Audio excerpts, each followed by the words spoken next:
यदि ससुराल में मायके का कोई एक प्राणी पहुंच जाता है तो बेटी अपने माँ के बारे में एक शब्द नहीं पूछती। प्यारे, बेटियां बेटी हैं, अनुभव होगा। यदि गांव का कोई व्यक्ति पहुंच जाए तो मैया की सुध नहीं लेती। प्यारे, सबसे पहले यही पूछती हैं हमारे बाबूजी कैसे। याद रखना प्यारे, एक गांव में पिता का स्वर्गवास हो गया। उसके चार बेटे थे और उस पिता को प्यारे चारों बेटे कंधा दिए हुए थे, शमशान ले जा रहे थे अग्नि संस्कार के लिए। उसी समय गांव का एक व्यक्ति आया। गांव के व्यक्ति ने कहा इस व्यक्ति का अंतिम संस्कार नहीं हो सकता है। गांव वालों ने कहा ऐसा क्यों? बोले क्योंकि इस व्यक्ति ने मुझसे 1.5 लाख का कर्ज लिया था और जब तक सूद समेत मेरा कर्ज वापस नहीं होगा तब तक जो है मैं इसका अंतिम संस्कार नहीं होने दूंगा। उसी समय प्यारे गांव वालों ने कहा कि देखो, मुर्दे को रखना घर में शुभ नहीं होता है, लेकिन कम से कम अंतिम संस्कार होने दो। शाम को घर पर बैठकर बातचीत होगी, अंतिम संस्कार हुआ। शाम को ठीक शाम को वो पहुंच गया।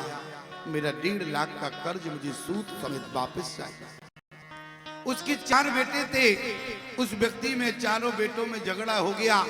चारों बेटों ने कहा मैं कर्ज की फूटी कौड़ी नहीं दूंगा। क्यों? क्योंकि कर्ज लेने वाले हमारे पिता थे। मरकर जहां गए हों वहां जाके तुम कर्ज ले लेना, लेकिन मैं कर्ज की फूटी कौड़ी नहीं दूंगा। दोनों में प्यारे झगड़ा हो गया। झगड़े की आवाज अंदर तक चली गई और जैसे झगड़े की आवाज अंदर तक गई, बेटी निकल कर आई। बेटी ने कहा कि आज ही हमारे पिता का स्वर्गवास हुआ, हमारे दरवाजे पर झगड़ने कौन आ गया? उसी समय बेटी निकल कर आई। गांव वालों ने कहा कि बेटी, तुम्हारे मरे हुए पिता ने इस व्यक्ति से 1.5 लाख का कर्ज लिया था और जब तक सूद समेत वापस नहीं होगा तब तक ये तुम्हारे पिता की 13वीं नहीं होने देंगी। बेटी ने कहा कि बस इतनी सी बात है। बेटी अंदर दौड़ कर गई प्यारे, अपने ससुराल का श्रीधन लेकर आई और आज पूरा श्रीधन दे दिया, जेवर दे दिया। कहा कि भैया एक गहना ले जाओ और बाजार में बेच देना और जितना तुम्हारा धन शेष रहेगा ये बेटी तुम्हें वादा करती है कि तुम्हारा कर्ज जो है सूद समेत वापस करेगी। गांव वालों ने कहा कि बेटी तुम्हारे 4 भाई हैं, तुम अकेली बहन हो और मरे हुआ पिता का कर्ज ये 4 बेटे नहीं चुकाएंगे, लेकिन अकेले तुम चुका रही हो। कारण क्या है? बेटी ने कहा गांव वालों से, मैंने जीवन में बहुत विद्वानों के मुख से सुना है। क्या सुना है? मैंने केवल इतना सुना है, जो व्यक्ति कर्ज लेकर मर जाता है उसी अगले जन्म में उसका गधा या बैल बनके या उसका नौकर बनके कर्ज चुकाना पड़ता है। बेटी ने कहा कि मैं नहीं चाहती कि हमारे मरे हुए पिता को अगले जन्म में इनका नौकर बनना पड़े, इसलिए अपने पिता का कर्ज मैं इसी जन्म में अदा कर दूंगी। मैं अपने पिता को अगले जन्म किसी का नौकर नहीं। 4 बेटे थे, कर्ज देने से इनकार कर दिया, लेकिन एक बेटी कर्ज देने की अधिकारी रही।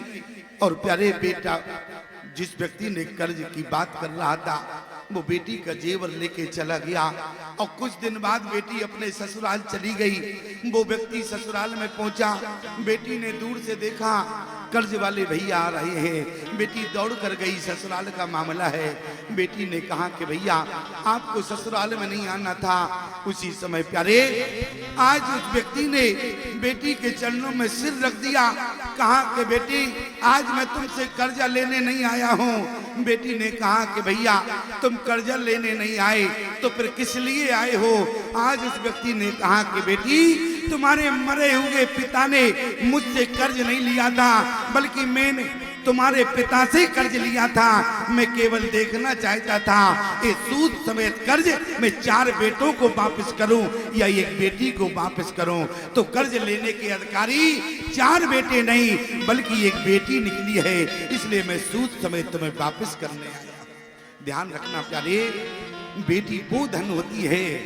कभी कभी तो प्यारे, कभी कभी तो बाप बेटे में भी झगड़ा हो जाता है, तो झगड़े को समाप्त करने वाली बेटी हुआ करती है। कभी कभी तो प्यारे ससुर दामाद में भी झगड़ा हो जाता है, लेकिन झगड़े को समाप्त बेटी करती है। आप कहेंगे स्वामी जी ऐसा तो होता है कि बाप बेटे में झगड़ा होता है, लेकिन ससुर दामाद में तो हमने झगड़ा आज तक नहीं सुना। कहीं झगड़ा होता है? अरे ससुर तो दामाद के पैर छूता है, झगड़ा किस बात का था? तो एक जगह का झगड़ा सुना प्यारे तुमको। ससुर दामाद में झगड़ा हो रहा था। क्यों? बोले जहां का ससुर था वहां से गंगा जी 15 किलोमीटर थी। दामाद ने पूछ दिया, बोले पिताजी यहाँ से गंगा जी कितनी दूर है? ससुर ने कहा कि बेटा यहाँ से गंगा जी 15 किलोमीटर दूर है। दामाद ने कहा नहीं, यहाँ से 17 किलोमीटर है। झगड़ा शुरू हो गया। 15 और 17 पे झगड़ा हो रहा था। बेटी अंदर से आई। बेटी ने कहा बात क्या है? पिता ने कहा बेटी तुम्हारा यहाँ जन्म हुआ, लालन पालन हुआ, तुम्हारा तो जीवन ही यहाँ आधा बीता है। बेटी तुम बताओ यहाँ से गंगा जी कितने किलोमीटर है? बेटी ने कहा बात क्या है? बोले दामाद कह रहा है 17 है, हमने कहा यहाँ से 15 है। बेटी अब तुम बताओ यहाँ से गंगा जी 15 किलोमीटर है कि नहीं? बेटी ने हाथ जोड़कर अपने पिताजी से कहा पिताजी एक बात समझ में नहीं आई, आपने इनको सब कुछ दिया, दान दिया, दहेज दिया, और अगर 2 किलोमीटर और दे देते तो झगड़ा ही समाप्त हो जाता। ईमानदारी से बताओ झगड़ा केवल 2 किलोमीटर का था कि नहीं? तो बेटी ने कहा 2 किलोमीटर और दे देते तो झगड़ा ही चला जाता। ध्यान रखना प्यारे, बेटी को पहचानने की कोशिश करना। आज माता जानकी किस भूमिका में है? माता जानकी ने प्यारे बोले चली राके और सांवली मूरत। और यहाँ राम जी ने क्या देखा?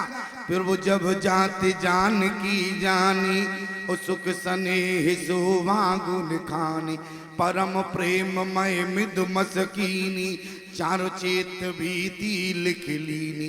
राम जी ने भी प्यारे अपने अंतःकरण में जानकी के चित्र को बैठा लिया।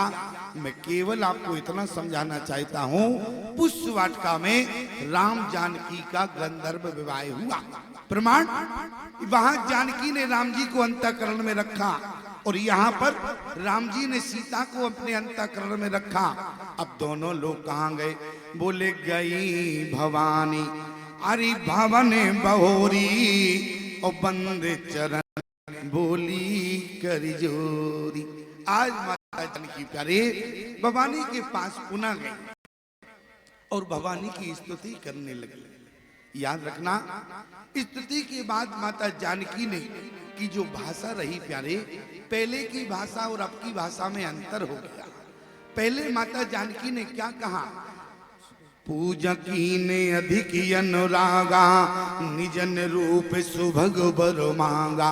और यहाँ दोबारा जब गई तो मोर मनोरथ जानौनी के, बसों सदा और पुरुष वही के। भाषा बदल गई। क्यों? अब अनुरूप नहीं मांग रही हैं, अब जिसको बिठाकर लाई हैं उसी को मांग रही हैं। ध्यान देना। क्यों? मोर मनोरथ, जो मनोरथ है, जो मन में बैठ गया है उसी को मांग रही हैं। भाषा बदल गई। इसलिए आज स्तुति क्या की? जय जय गिरिवर राजी किशोरी, जय जय गिरिवर राजी किशोरी, जय महेशी मुको चंदी चकोरी, जय महेश मुख चंद्र चकोरी, जय गज बदन खड़ानन माता, जय गज बदन खड़ानन माता, जगत जननी दुई दामन गाता, जगत जननी मिनी दूध गाता, नहीं तब आदि मदि अवसाना, नहीं तब आदि मध्य अवसाना, अमित विभावो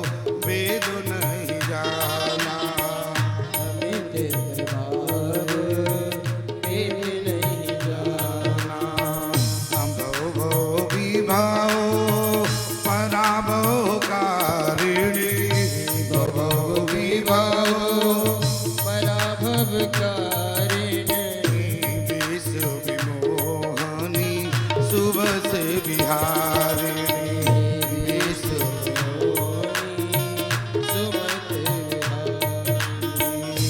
सेवत तो है सुलभ फलचारी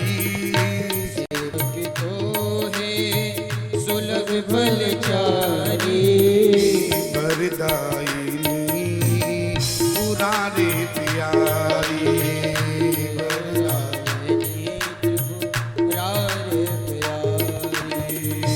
देवे पूज पद कमल तुम्हारे पूजे पद कमल तुम्हारे सुर नर मुनि सभे मोहि सुखारे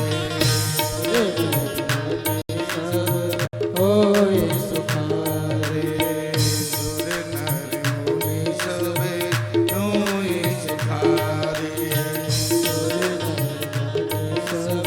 होय सुखारे पति देवता सुती महु मात प्रथम तव रेक मैं माँ अमित न सकई कई सास शारदाशीष।